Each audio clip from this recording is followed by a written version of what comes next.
Hello, everyone, and welcome to the Sports Talk channel.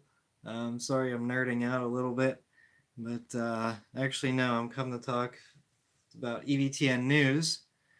And so today, this EVTN news, this is on a phone.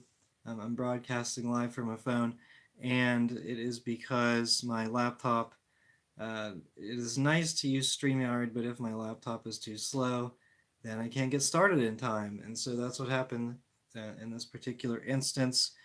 So we're back on the phone. It's kind of the backup, but that's what we get. Anyway, got lots of stuff to cover, so didn't want to delay it any further. And it would have been working. It actually did, but it started working too late. So it's just the breaks. I don't know. Maybe if I save up all the money that I'm making from EVTN News, then I'll be able to buy a new laptop in about 20 years. But we'll see. Okay, $3 a month. That's just kind of banking it, and maybe that'll accumulate enough interest in 20, 30 years, and yeah, probably have to hope for like a bigger tax return or something, bigger tax refund. All right, maybe, but I don't know. Now that I'm not making as much money on this channel, we'll see. Okay, let's get started. Lots to cover because I have 2 weeks of news. On Saturday, December 20th, Cardinal Francois Bastillo came to his Cathedral Sainte Marie de Bastia to preside over the first Vespers of the fourth Sunday of Advent and to give the sacrament of confirmation according to the traditional Roman pontifical to all 32 faithful of the chapel of Monserrato de Bastia and the chapel Saint Antoine de Saint Antonio. Father Benoit de Giacomini, provincial of France of the FSSP, was present, as well as Father Sebastian Dufour, chaplain of the faithful attached to the traditional Sismonte Mass. So this is a cardinal giving confirmation in the old rite. Doesn't happen too often. So this is very good. Francois Bastillo. So congrats to him, and congrats to everyone who received the sacrament in the traditional rite. So that's good news. See, not everything is bad news. Just stay tuned for what's coming up, though. Oh, another good one. Actually, I have. Let's see. We'll see how many good news good news stories we have in a row. I think we got 3 in a row. That's called a turkey, right? Now, the second story, Auxiliary Bishop Robert Reed of Boston celebrated a mass in the traditional Roman rite at the Sikh Conference in Columbus, Ohio on Friday, January 2nd. The mass was held at St. Patrick's Church with the liturgical assistance from the FSSP. I don't think the FSSP is in Columbus, so they must have traveled for the event, and good for them. And in Calgary, Alberta, Canada, the FSSP was granted a canonical house from the Diocese of Calgary. It means that the apostolate is now canonically established, stable, and officially recognized within the diocese. It's no longer a temporary arrangement. So, yeah, that's good for them. Good for the FSSP. Okay. In December, so this is from Complicit Clergy. And all right, so we're ending a streak of three good stories in a row. And I actually didn't plan it to start out with good news. Otherwise, I'd probably save it for the end. But that's just how I kind of just go in order of how I see the story of when I find the stories. But in December, this Complicit Clergy said, we reported that Bishop Hicks Diocesan Chancellor Robert Salvato was married to another man. Salvato was appointed chancellor by Hicks in 2021. As chancellor, Salvato was responsible for advising Hicks on issues related to canon law and recording ecclesiastical acts, decrees, and dispensation issued by the bishop.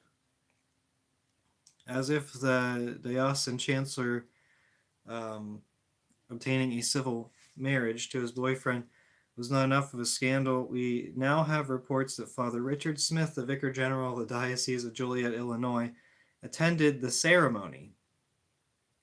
An eyewitness has told us that Smith was definitely in attendance.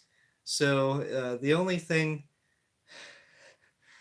that would make it worse is if he gave them a non-liturgical spontaneous blessing.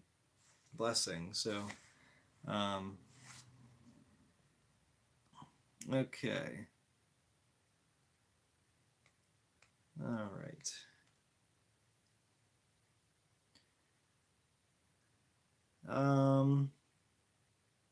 It has now been 2.5 months since Juliet Patch first broke the news, and again from complicit clergy, revealing the filing of the sexual harassment lawsuit at the Will County Courthouse against Diocese of Joliet.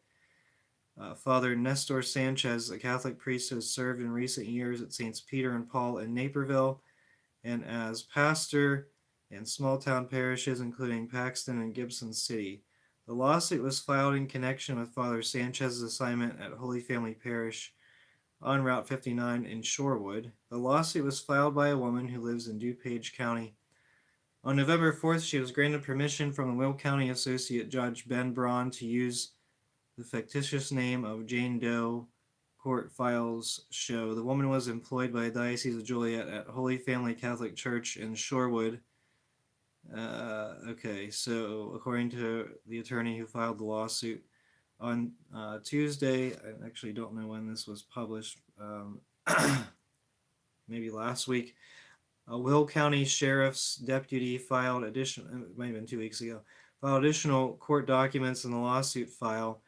In regards to the civil lawsuit for Father Sanchez, the sheriff's deputy checked the box declaring, "I have made diligent search and inquiry and am unable to find said defendant." The sheriff's county wrote in her court filing, "2 attempts made, no longer at this address per current occupant." So he's gone. He's missing. Was Hicks hiding him?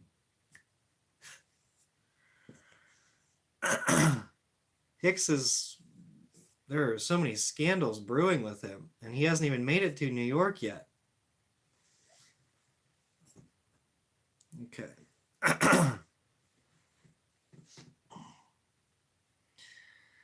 All right.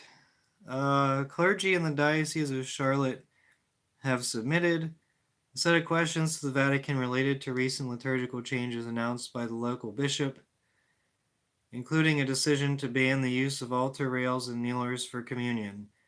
The dubia were sent in a letter to the Dicastery for Legislative Text on January 5th. This letter, obtained by the pillar, requested formal guidance and clarification about whether a diocesan bishop has authority to make liturgical changes announced and proposed by Bishop Martin of Charlotte. The letter containing the dubia was signed by 31 priests from the Diocese of Charlotte, roughly a quarter of the priests in the diocese, according to the Diocesan Priest Directory. This amounts to close to 25% of the clergy in Charlotte. It was reported on Twitter that another 25% of the clergy secretly support these public 25% of the clergy, and that's pathetic, because it's really not hard to attach your name to this. There have been rumors that the bishop also plans to introduce additional piecemeal regulations on the liturgy based on leaked policy draft that would have prohibited Roman-style vestments, altar crucifixes, and candles in favor of those used in the processional and placed next to the altar. So they prohibit the use of the Latin language, the recitation of vesting prayers customarily recited by priests, as they don the vestments used for Mass. So I had some thoughts on this. I'm going to try to find it really quick. Yeah,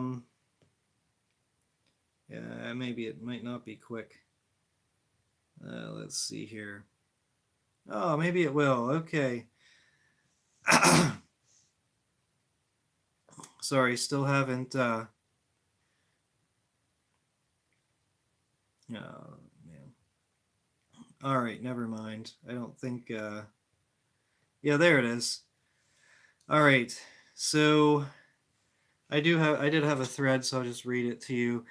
The 31 total priests is a significant number to submit a formal complaint against their bishop. While this is far more than I expected to resist any bishop, Martin is so radical and cruel that I'm disappointed the number was not close to 50%. And hope to find out it is. I'll address that here very shortly. But still, Martin does not have the resources to remove 31 priests or spy on them or bully them. Sure, he could just replace their masses with communion services led by women, but the pushback from the laity would be overwhelming. The point is that Martin has moved too quickly, similar to the German bishops. Rather than boil the frog slowly, most of the laity and almost all priests accept modernist compromises if they are slowly imposed, and the fraud bishop appears sympathetic to their concerns. That's really important to understand. That being said, how Leo reacts to this will be an indication of exactly where he stands on reverent Novus Ordo practices. I absolutely expect him to do something. I just don't know what he will do. We shouldn't have to wait too long to find out. And the 25% of bishops who are supposedly secretly supporting the public 25% of bishops, it's kind of a cowardly thing to do because they're not going to lose their jobs. 25% is already a significant portion. Yeah, so these priests, what's the point? And then they get to sit back and say, oh yeah, we support you. And then if the priests are, if they do end up being suspended or lose top pastor spots, these secret 25% that secretly support them will say, oh yeah, we had nothing to do with that. Oh yeah, so it's pathetic, honestly. If they want to support them, get to support them publicly. Put your name to it. There's no harm done anymore. There's too many priests, so many priests there that are publicly opposing their bishop. And moving over to Detroit, the priests of Detroit are considering something similar against Weisenberger. Wow! Unbelievable. Come on, guys. This is pathetic. You gotta do something. These bishops are rotten tyrants. The Spanish LMNOP lobby group Chisholm held training sessions at the Priestly Seminary of Madrid, reported last week. The formation program consisted of a 12-hour course held twice in November and once in December. The sessions were led by Reverend Jesus Sastres Garcia, a priest of the Archdiocese of Madrid and the spiritual director of Chisholm. His written work includes an article on accompanying young people with special attention to LMNOP youth. According to Info Vaticana, he defends LMNOP as a way of expressing human love. Following the completion of the session, several deacons reportedly expressed their objections to the rector of the seminary, Reverend Antonio Sakilla. He responded by correcting the deacons and proposing a later meeting to address the matter. However, there were no further developments, so they basically just took their concerns and ignored them. So that's what you get. Don't join a diocesan seminary, especially one that endorses LMNOP. Not hard to understand, but apparently for these guys, it is. All right, there's some synod stuff that went on. I'm actually I'm actually going to read. I'll get to that in a minute. So I'm going to read a document from, or a few sentences from retired Swiss Auxiliary Bishop Marian Eleganti. He was interviewed by Michael Haynes. He said, documents such as Fiducia Supplicans on Elemental blessings or Mater Populi Fidelis on Our Lady need to be corrected and given a true interpretation in the sense of the traditional doctrine in order to remain coherent with tradition. So they basically, it's they're so poorly written that someone has to interpret them to say, oh, it's within tradition. The biggest problem that we have never had a situation like this before. The biggest problem is that we have never had a situation like this before where the dicastery or magisterium of the church has become inconsistent and incoherent. That's the great problem. We have to correct that. The bishop added, as we have seen with Fiducia Supplicans, there has been resistance to the document. Good theological arguments have been put forward against it. The document is not well founded, so resistance is arising, and you can observe that in a second note, Cardinal Fernandez downplays it a little. So, yeah, it's the Vatican is incoherent. That's pretty clear. And as you can tell, I'm still recovering from my sickness. Hopefully, I'll be over it relatively soon, but trying to push through it while I'm still here today, this week. All right, hopefully I'll be good to go next week. Okay, so we did have a synod, and what happened was there were supposed to be 4 topics, but when the cardinals got there, or not synod, consistory of cardinals, it was the same thing as a synod. It functioned the same as Francis's synods, which is pretty pathetic. But when they got there, and it was rigged like Francis's synods, because when they got there, it was announced that they would only cover 2 of the 4 topics that they were supposed to discuss.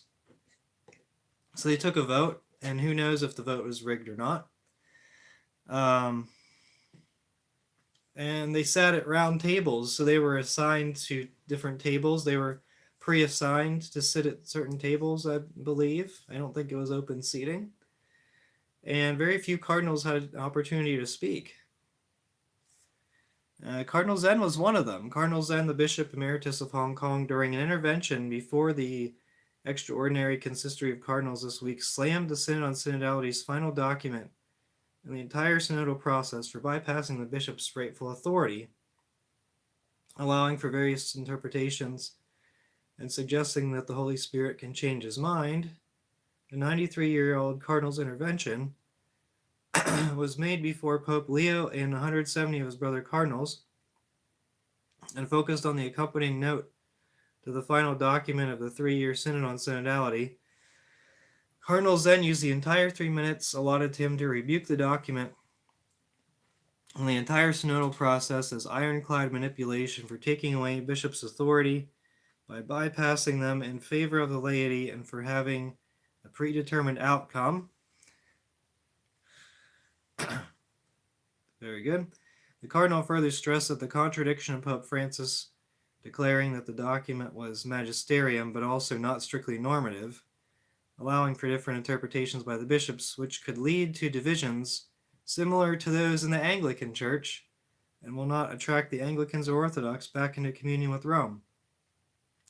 Also, a side note is that, yeah, it is similar to the Anglican Church because some of the cardinals support the idea of women being ordained to the diaconate, which is, would put them fully in the Anglican theology, but fully outside of the Catholic Church. Anyway, Zen contended that the continued invocation of the Holy Spirit by the Vatican prelates for the Synod bordered on blasphemy, since the Synod cannot repudiate what he inspired in the Church's 2,000-year tradition. So at least Cardinal Zen's speaking up, but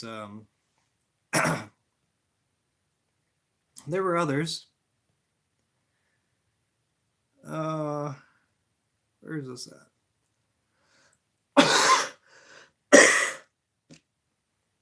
Cardinals that went to the consistory said everything was controlled. There was something else I wanted to do. Oh, here we go. Okay. So, Although the subject of the Latin Mass was not raised openly during the consistory or the liturgy at all, the Novus Ordo liturgy, it was nevertheless referenced in writing. An anonymous cardinal told the Catholic Herald that while the liturgy was put aside, we were given a paper at the end written by Cardinal Roche, which was pretty negative concerning the Tridentine Latin Mass. Cardinal Roche, prefect for the dicastery for liturgy, has been one of the key figures in drafting and enforcing Francis's 2021 crackdown on Traditionis Custodes, which restricts the celebration of the diocesan Latin Mass. So Cardinal Roche was still lobbying, even though liturgy wasn't discussed outright. Cardinal Roche was still lobbying against it. And actually, Bishop Fernando Rifon, age 75, of the Old Rite Apostolic Administration in Campos, Brazil, has been extended. He's 75 years old. He has been extended until spring 2027, so he's been giving a 1-year extension as bishop. He met with Leo just a few months ago. He presented his resignation and the situation. Oh, this is very interesting. Leo asked whether Bishop Rifon also celebrates the Novus Ordo. I told him that in our churches we celebrate the ancient rite, but that I was invited to concelebrate with our diocesan bishop, Bishop Roberto Paz, using the current rite. And likewise, when I or our priests are invited, we celebrate in the churches of the diocese. Celebrate Mass in the churches of the diocese. We celebrate Mass in the Novus Ordo. Leo's reaction was satisfied. He showed himself satisfied. The bishop believes that the continuity of the Old Rite Apostolic administration is a settled matter. He was told this is not even questioned. He was told in Rome this is not even questioned.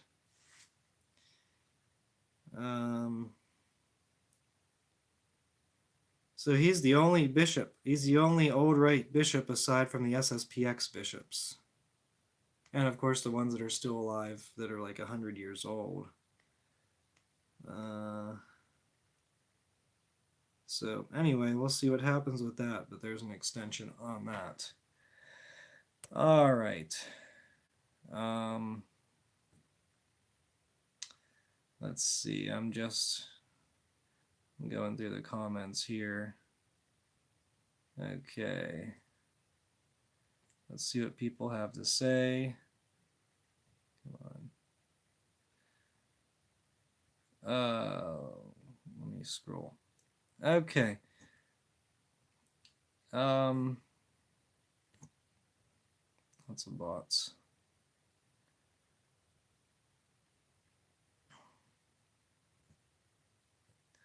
One second here. All right. Orthodox viewer. All right, Merry Christmas. I have an Orthodox neighbor, and I'm glad to see the Christmas lights are still up. Wishing you good health. Yeah, me too. The Cardinals aren't interested in sheepy subjects. At least Zen was allowed to speak. You know, Francis wouldn't even let him in.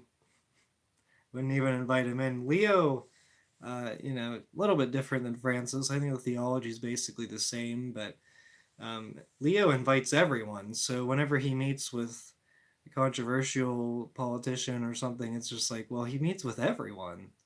So it's hard to really criticize his people that he's meeting with. Like he really doesn't turn people away. Okay, wow. A lot of garbage tweets.